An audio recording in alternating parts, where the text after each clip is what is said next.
also comes to mind as well. That's just a thought. Okay, I just checked. Riek Great did game, play. man. He played 18 games of Renekton, 17 games of Gnar, 7 games of Jax. And considering Jax was not a meta pick at the time, that was a lot of Jax games. But anyway, going to the game at hand, we do have this Ryze against Kled matchup. And I want you to talk me through it, Rebel. Yeah. Okay, so first off, as an anecdote, by the way, 2020 spring, 2 games of Kled mid lane for Froggy, just as a forewarning. So this has been played previously, just as just. Wait, he's only got 1 game on Kled. No, he's got 2 games on Kled. You sure about that? Yes, I am. No, I've just checked Kled's stats. He has what it says on gameoflegends.gg, 1 game of Kled, 0% win rate for Froggy all time. Wrong. Well, I don't know what you're looking at. Better than what you're looking at. Continue taking L's today, Mr. Milken. Okay. That's fine. Okay. Anyway, yes, Froggy's played this before. He's familiar. He played it in control mages because it is an incredibly aggressive pick. You can attack things. It's difficult to kind of trade into, even when you've got range advantage. It isn't always the greatest thing in the world because you can always get remounted and then you gain basically half of your health bar back. Ooh, that's good dredge line onto Shogun, but Vit is taking a lot of damage here from Taki, who's continuing to throw out autos after autos, and now B taking the brunt of the damage from the double range Saigon Buffalo bot lane heal and a barrier, though, used by Saigon Buffalo. Yes, and the summoner spell only the ignite burn, so no cleanse from Vit, flash from Vit. Health bar or health potions being burnt on both of them. In fact, you might have to burn 3, all of them on Vit here, just to recover from all of that. But they do get the summoner spells. But it is, again, the double range bot lane being leveraged into massive advantage, which has been a massive tool that has been used inside of the Saigon Buffalo wins. So that it's something you still have to pay attention to. Again, giving Taki away some of these champions has just been a death sentence for a lot of your laning phases. And now Guri invading into Killer Queen's jungler, saying, look, I've got so much pressure from my bottom lane, so much priority, you cannot fight me in this 1v1, and just stepping into Killer Queen's blue buff now. Yeah, you can walk over really quickly. It's still level 1 for being Vit. Taki, as well as Shogun, could step over here, although Guri, I don't think, wants to get in too much of an entanglement here with Killer Queen, if at all possible. So might just have to bounce, which would be a little bit of wasted time. Guri, sunk cost fallacy. He's going to hang around for at least a little bit longer, or at least force Killer Queen to step away for a minute. Froggy. He ain't bouncing. The only thing bouncing are these spell fluxes from Glory, but even that can't bounce because there are no minions around Froggy, who will just push Glory out. And now a jungler's duking it out. Glory could flash over the wall, but he's got no real mana here. Killer Queen doesn't even want to duke it out. Froggy now flashes forward, picks up first blood on the Kled mid. Again, that's the benefit of the Kled, is that, like, even when you're dismounted, you're relatively threatening, especially when Glory runs out of mana. You can't really cast spells, can't blitz down the health bar of the remaining. You burn the Ignite, you burn the Fire, and Killer Queen's dead. Yeah, goodbye Killer Queen, goodbye Guri. I think that's a trade that Team Wells will happily take.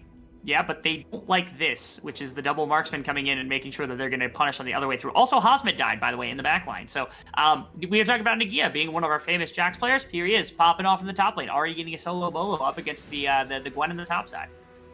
Who knows which way this game is going. 2 kills for both teams at 4 minutes in, and the gold is dead even.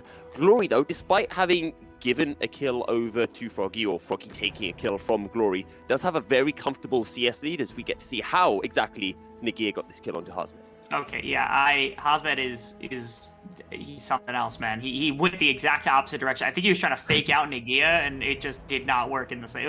That was a gambit if I've ever seen one, and it was a failed gambit if I've ever seen one before in my life from Hosmet, unfortunately. So getting torched a little bit. Out of fairness, Hosmet did not go for Ghost, he did not go for Flash, he went for Ignite and Teleport, which isn't uncommon, but against the Jax, that means you do have to be a little bit careful because he's got 2 different kind of movement closing abilities between the Flash and between the Q. So you have to be a little bit cautious knowing that is a possibility to jump in with.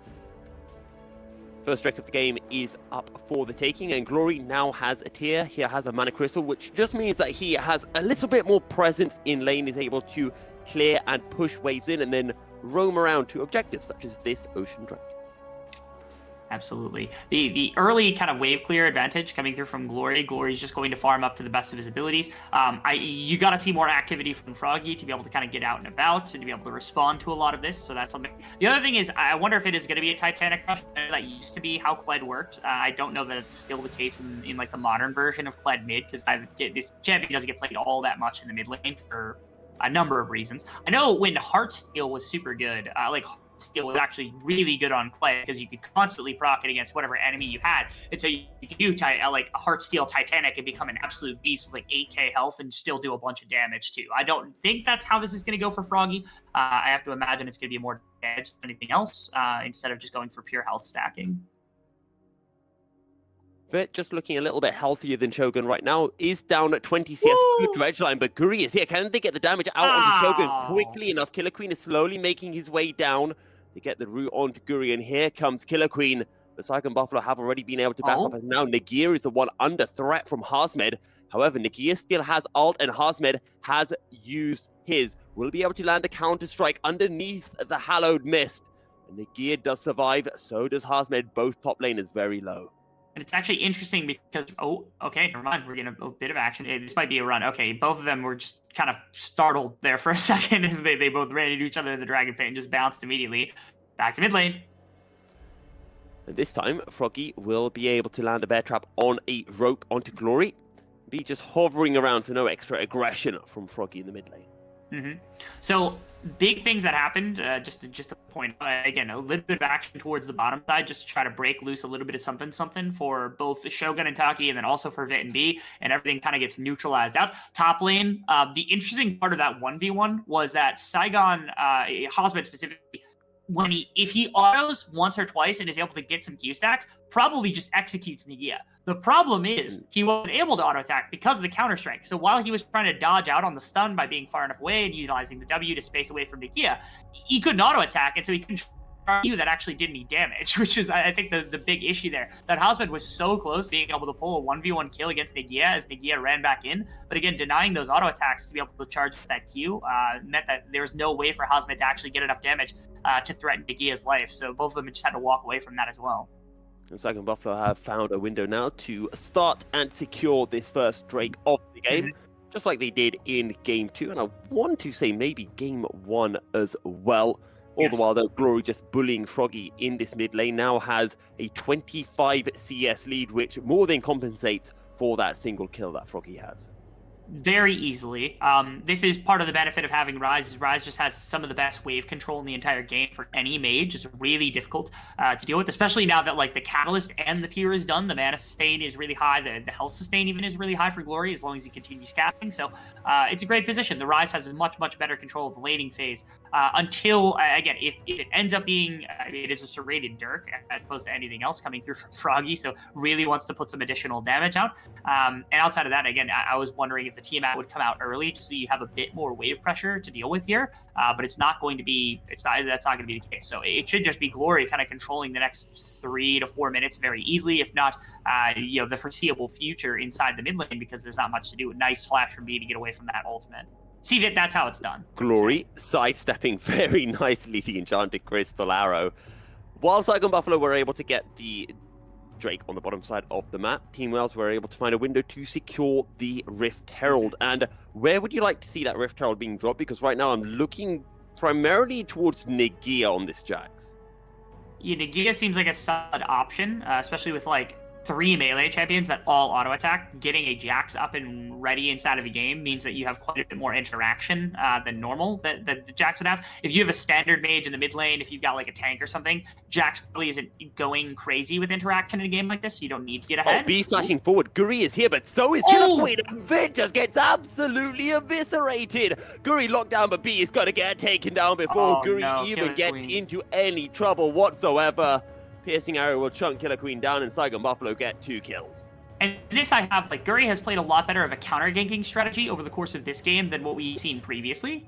The Queen has the support of Glory, but I don't think that's enough for that large coming down this bottom side. As once again, it's Shogun and Taki kind of popping off in this laning phase, using the double marksman. This was actually really cool because Taki was like sort of covering for Shogun, and they had to pick a million different options to go for. And during all that little mess of chaos, Guri just kind of flashes out of the brush and insta-executes the marksman, and they just lose the fight on the spot, and they barely even realize it. So props to Guri, once again, finding a solid play. This, again, the mechanics aren't like insane. Again, he's not insecting, he's not making these incredible plays happen, but he's using his kind of map awareness really effectively in this to make a positive impact for Saigon Buffalo. Rebel, this is the VCS. We ain't got no time for these clever macro plays. We just want to see a flashy. This is exactly why Ikigai got pushed out, because Ikigai was the same way and played the map so much smarter than other junglers, and everybody else was like, no hands, no Ikigai. It's the same thing, man. Like let him cook, bro. Let him cook. To be fair, that's also what Levi's been doing recently. As Parky now, Realm Warp coming through B, looking for a potential play. 2 members in the Realm Warp. V over the wall could flash in for the play. Shogun is showing up as well. Taki will get taken down. Killer Queen finds the first kill. Vit over the wall with the Fest of the Storm. Now looks for Froggy, who fails to flash over the wall. Froggy is going to fall. Glory from the side. Greek not going to be able to land the Sonic Wave as one. It goes the way of Shogun, finding a kill with a piercing arrow over the wall, and Shogun could maybe look for more dredge lines. Not going to land. Glory solo. Glory, though, will survive, and overall it is 3 kills for 1 for Team Wales. Shogun was remarkably close to actually finding kills there. Maybe it's going to be 4 for 1. Killer Queen over the wall, feeling himself. This is the Killer Queen we know and love. That's the I've been waiting to actually see over the course of the entire game. This was decently well played, actually. I like the way that Froggy kind of covered for Taki to start with, and then B picking the right ultimate target to make sure that the Ashe was pulled out of the fight ahead of time. And this is where, like, again, Shogun is so close to actually cleaning up this fight. He has to wait for cooldowns, which is really unfortunate, but actually does a really good job of just dropping additional damage. Guri also with, actually, he had the Dragon's Rage kick. Why did he not kick as soon as he had the angle to kick Killer Queen into Glory and B? I'm so confused. I don't know if he just didn't have an angle, if he was worried a flash would come through, but I feel like if you kick through all of them, one more arrow from Shogun probably picks up like 2 additional kills, and instead, you end up losing your life. You give it over to Killer Queen, and Killer Queen continues cleaning up, which gives an avenue now back for Team Wales as their Viego is fed. Yeah, and that's what happens. Killer Queen gets the kill onto Guri. He gets the Lee Sin, his best jungle champion, and that's when he really starts popping off. That's why they picked the Viego, because Killer Queen wanted the Lee Sin all along. Rift Herald dropped in the mid lane, so make some tower plates will go into Glory's pockets. Okay. A little bit of damage. And this is where I kind of wanted the Rift Herald to go in the first place. I think we kind of haven't had a chance to talk about it since you brought it up, because they've been so busy with everything else that's been going on around the map. Hazmed versus Nagia. Here we go. Ultimates dropped. Both ultimates have been used. A lot of damage from the needle work, but they'll both kind of just peace out and mutually agree that it was a draw. Okay. Dragon number 2 right now being controlled. It should be Wales. Oh, wait. Ashe. Okay, yeah, they're not going to capitalize on it. No, yeah, they're not going to land on B. Froggy could look to, dive in onto this player on the bottom side of a dredge line. Really? How does that land onto Taki in a really nice depth charge? Will find the knock up onto Guri. B absolutely smurfing on the Nautilus. Oh, okay. Taki is just trying to... There's no way out for Taki here. He is gone. Gracious. I can appreciate that Taki tried to make the little micro happen, but it is just not going to be the case. Instead, Team Wales take a very convincing lead as a result of that play right there. They lose 2 more members. They're going to lose a couple of plates here on bottom side, most likely, if they don't just push off Shogun and actually buy a lot more. That, combined with the extra dragon that they've grabbed up, gives them a really sizable advantage to work with now. Your Zaya's in a good place in this game, despite kind of losing during the laning phase. It's picked up a lot more as the skirmishing is picked up. You've also got Killer Queen in an amazing position. Ryze is slowly collecting enough gold to be really menacing in this game as well. Froggy. Nice ult. He came running for Vit, I think. They could close the turret. In fact, actually, Froggy is going to grab the turret as long as he doesn't die to tower aggro. But that is at least something that they're getting, because I believe that's first tower of the game they're going to grab up here on the bottom side for Froggy to get him a bit of gold back.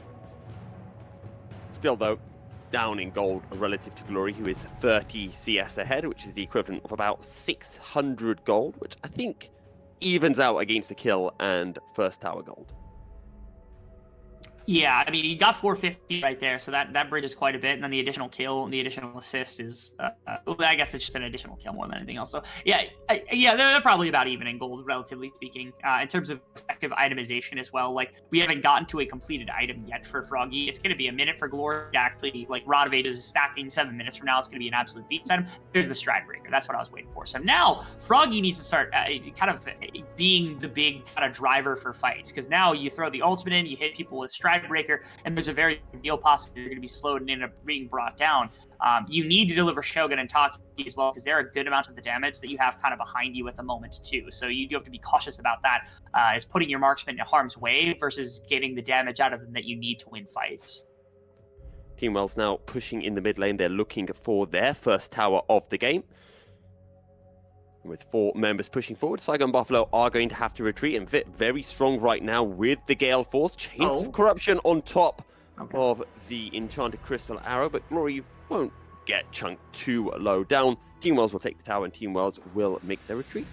Yeah, closed off pretty well. 4 members around Glory. There was no way that there was ever going to be anything to do against Glory right there, especially with the tower going down. There wasn't much to be had. So, not super active. Saigon being down 2,000 gold is a really good advantage. Team Whale able to take it. They still have Rift Herald as well. They've got the second one where Shirley is going to be able to do some additional damage to set up the remainder of the map. Again, Nagia is perfectly fine, just kind of chilling in the side lane. So you're able to throw it into, in my opinion, I think you go bot with Rise. You just teleport down there as fast as possible, and you try to throw it and break that bottom tower so you can get even more gold, get Rise into a position where Seraph's is done, and you can really start getting the late game itemization.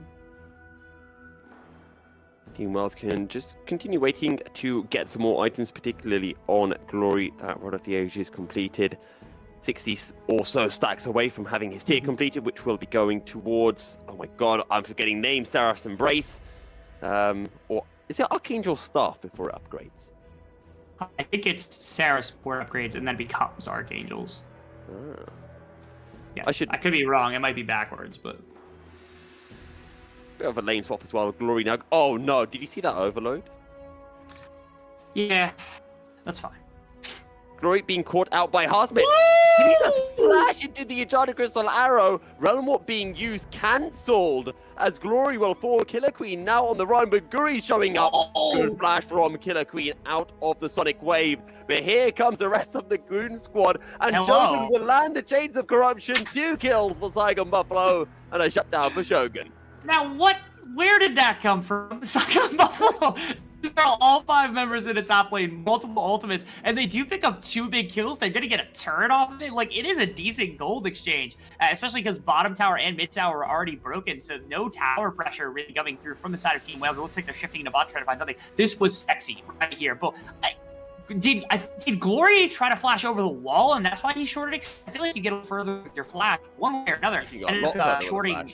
Yeah, that's what I'm saying. I feel like he definitely didn't get the all out of the flash that he needed right there. And funny enough, Froggy, actually, it's not even the threat of Froggy, it's the threat of the Varus behind him with the Chains of Corruption that ends up being the demise of Killer Queen at the end of that play. So a decent amount of gold picked up. The gold lead now reduced to 1,000. They get a good amount into Gwen because the kill. Taki has been caught. The Death Brush works beautifully for Team Wales. They have to be careful that they don't get caught by anyone else. Never mind, I think they want to find Guri here. Just zone him away from his Raptors, and Team Wells will pull a bit of gold back towards themselves.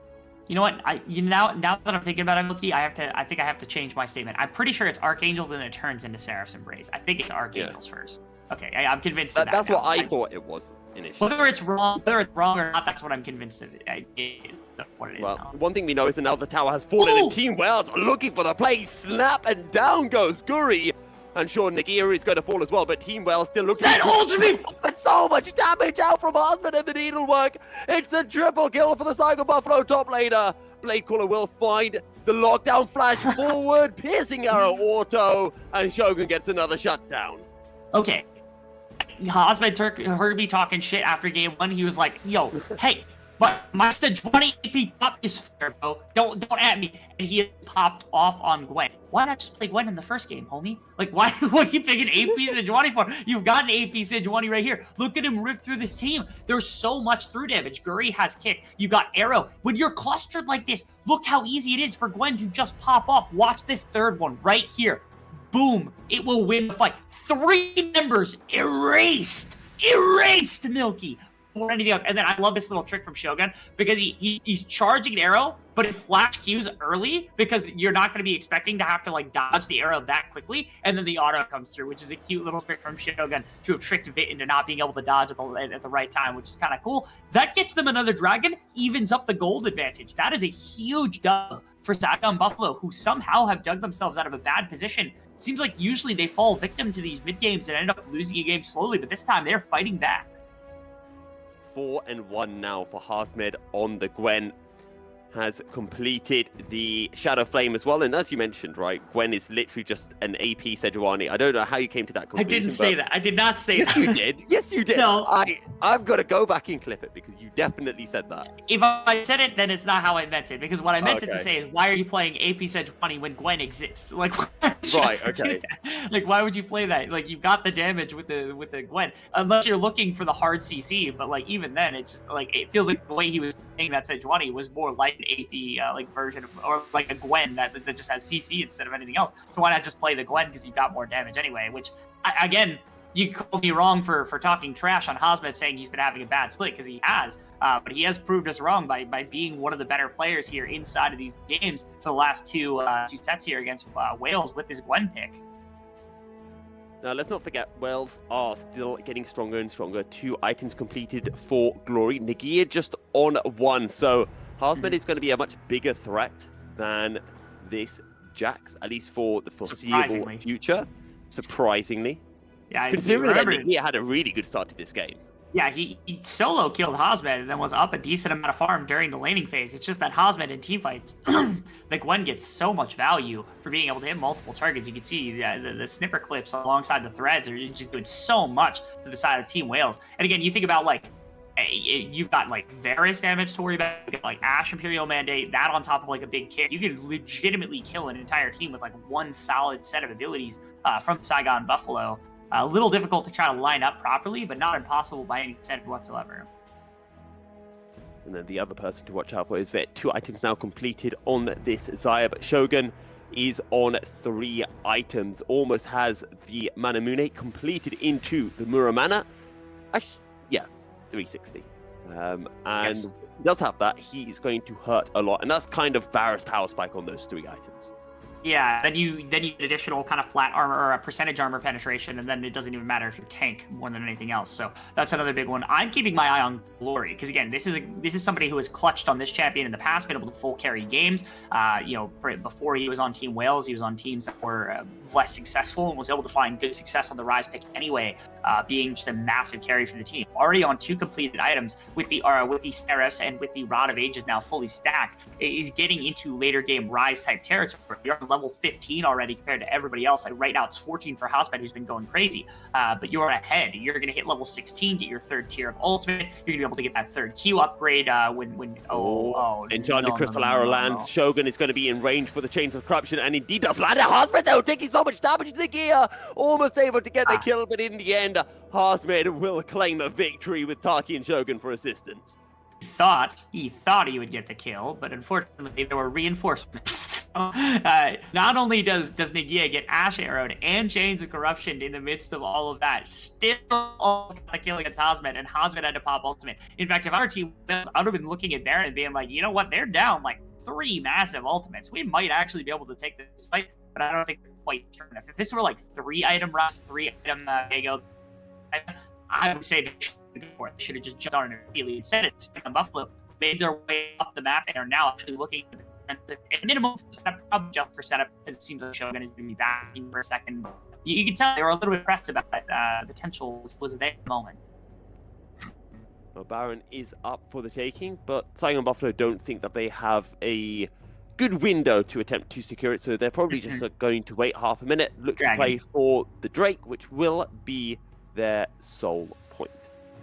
Yeah, be number 3, second Mountain Dragon is a team that's got a team that's got a Clay.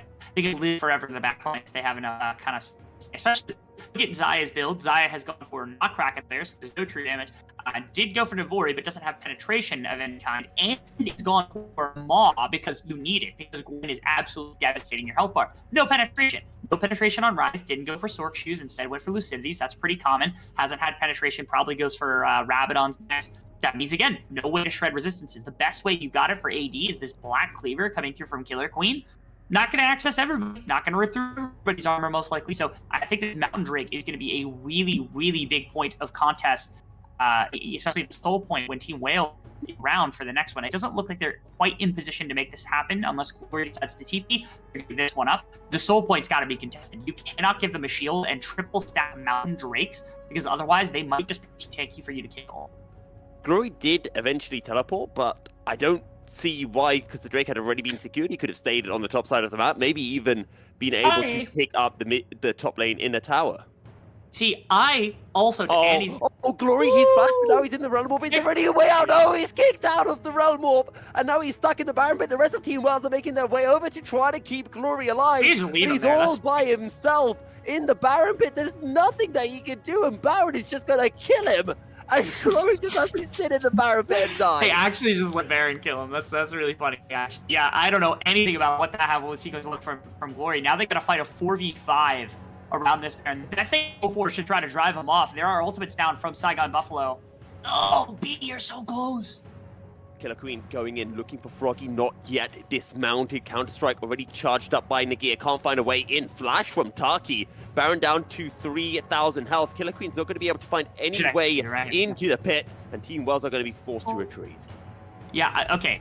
That sequence from Glory was disastrous. He went from top lane where he had this massive minion push into top inner tower to teleporting into mid lane. Instead of realm warping into mid lane, teleporting into mid lane to run back up into Baron River to get caught out by Ash Arrow, which he forced his flash, so that means he was stuck, and then getting kicked out of his own ultimate so that he couldn't actually get out of the Baron pit and literally got trapped in the back of the Baron pit. And because of that one sequence of events, that one mess up, this play on Team Wells, they lose a lot of pressure on the Baron buff. They lose the Baron buff. They lose 2,000 gold worth of advantage, 1,500 gold worth of advantage. Not to mention the turrets that could have gone in due to the Baron buff being up. And it's easily going to allow Saigon Buffalo to set up these waves so that they can look for the soul a lot easier than they would have otherwise. That's so much damage that just got dealt self-inflicted by Team Wales mid laner.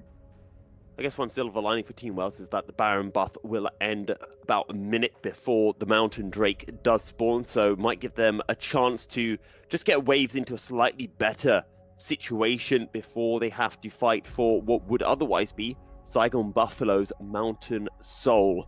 Right now you can see Nagia trying to fight against this Baron empowered wave, and thankfully for him, eventually Froggy moves away. Now Killer Queen finds Froggy, ends up cancelling the charge, and the rest of Team Wales are making their way over. Froggy already down on to half health. Can B land the dredge line? He can indeed, but Froggy with a pocket pistol over the Drake wall and out to safety. Oh, Ash Arrow? Oh, okay, Glory. Very nearly. Oh, he got caught. No, never mind. Did get. Guri could have looked to go in and gone for the Lee Sin insect, but decides against it, and Saigon Buffalo will just go back to pushing waves. Yes, instead they're going to work up mid lane. Bottom lane is, actually they're not going to push up. I do wonder if they're going to try to make just a hard push up mid lane with Froggy here, which could make some sense because there's a number of members that are missing health bars, going to have a difficulty kind of dealing with. Now Froggy can kind of shatter them to make sure there's nobody that can come in from behind. You can see Killer Queen attempting some around, but that's 2 full turrets now for the side of Saigon Buffalo. They have a minute and a half left and only got about 45 seconds. They can deliver one more wave up lane if they really want to. I don't think they actually do. What are they doing? They're wrapping around in the jungle looking for just some vision control top side. Oh, that's okay. Now I'm understanding what they're doing. John Crystal Arrow doesn't land onto Vit, who is on the run. Has to be careful of the Chains of Corruption. Out comes the Featherstorm, flashes away and out to safety, but he's tagged. Cleanse to regain his movement speed, and he will be able to survive. Killer Queen needs to be careful as well. Will be able to wrap his way back to safety. And the Gears just split pushing this entire time. Realm Warp coming through now from Team Wells as they are attempting to cancel backs and buy as much time as Nagia as possible, and now he's trying to wrap around behind Saigon Buffalo. So much damage from the piercing arrow onto Killer Queen, and Team Wells will not be able to find a window to engage. Biggest thing is I really appreciate Team Wales. They understood the kind of concept that we were establishing earlier with the Baron buff, saying, okay, if they've got Baron buff up until a minute before, when the Dragon on, they're going to push up mid lane, they're going to push the bot lane. About a minute and a half beforehand, they're going to drop wards, they're going to back. The Baron buff's going to fall off. Yes, they'll be able to push waves back out to middle, but they're not going to be able to contest the river vision, or they're going to have to dump the waves, and they're going to have to walk into to contest the vision, try to get to the river.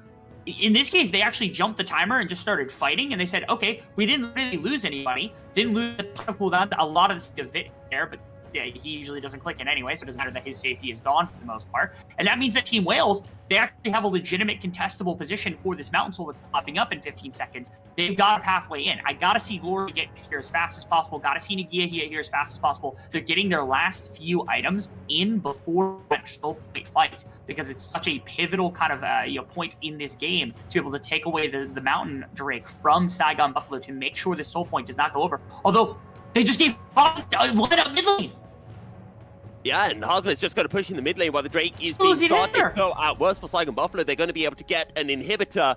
Crucially for Team Wales, they are going to be able to get the Drake and deny Soul Point away from Saigon Buffalo. But can Team Wales actually back now? Because otherwise, Hosman is just going to be ending the game. I think Nagia's trying to find a window so that he can back because he teleported in. There's no TPs available for the side of a Team Wales. It's all going to be on Nagia.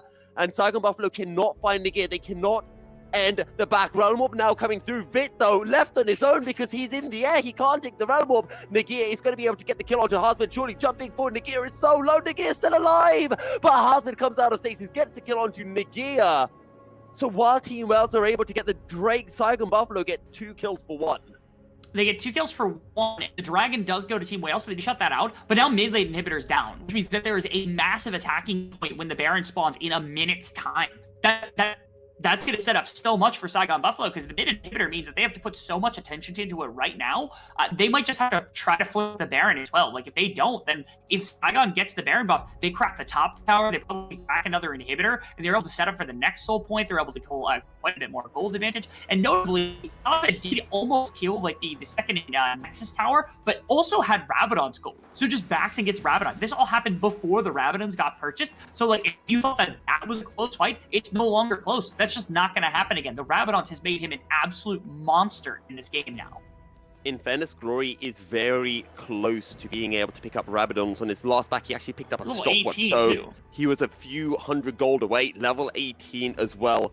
Glory can't get... Actually, Glory can get a fair bit stronger because he can still complete his Rabadons, and he's got space for another item or so. There is the Rabadons completed, and now it's on Vit to get stronger. Got a Hex Drinker, he's got the Vampiric Scepter, probably looking for a Guardian's Angel or to complete the Bloodthirst next. That is a junk drawer of garbage in Vit's inventory. That shit needs cleared out right now. There's no excuse to have a Vamp Scepter. I know he needs power of some kind, but if he doesn't have a pot running, then this is criminal. Like, legitimately no so time much power though for spring cleaning. It's time for a spring fight. B's going to be able to land the dredge line onto Froggy. Locked down though, but it seems flashes over the wall, still somehow alive. Sidestepping on the needlework, gets the knock up. Nagia over the wall, looking for the kill, and down goes Hosman Squad. Team Wales can look for the fight. It's a 3-on-3. Taki, he pieces out over the wall, out to safety. What can Vit do with the Gale Force forward? Not going to be able to find the kill onto Guri, and out of state assist comes the Froggy. Team Wales will get 2 kills for 1. Way too antsy was Hosman right there. I think he wasted the ultimate, one of those massive kind of useful tools here for the side of Saigon Flow on somebody as a single member. It was like a support on the side. It was beat. No way. Damage. He gets absolutely eviscerated. And the Enchanted Crystal Arrow lands onto Killer Queen, who is now on the run. Team Wales were on the front foot, but now on the back foot. Hail of Arrows, so much damage, and a slow as well. Does Guri go in? Of course he goes in! And down goes Team Wales. Featherstorm out from Vit.